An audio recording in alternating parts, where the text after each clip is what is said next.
എന്നെ അച്ഛൻ ചെയ്ത തെറ്റിന് എന്തിനാ എന്നെ ഇങ്ങനെ ശിക്ഷിക്കുന്നത്? അത് കണ്ണേട്ടന്റെ തീരുമാനമാ.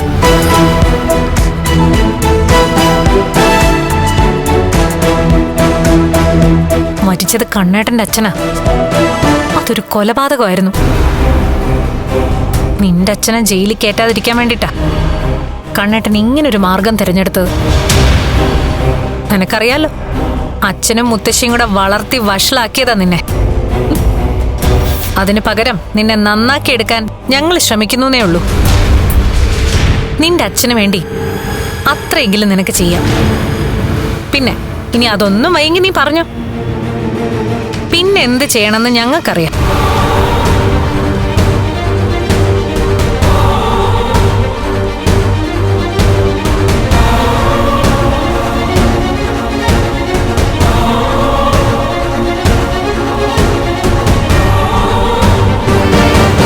അതെ, ഉണ്ടാക്കി വെക്കുന്നതൊക്കെ ആദ്യം ടേസ്റ്റ് ചെയ്യേണ്ടത് നീയാ. അത് കഴിഞ്ഞേ ഞങ്ങളൊക്കെ എന്തേലും കഴിക്കൂ.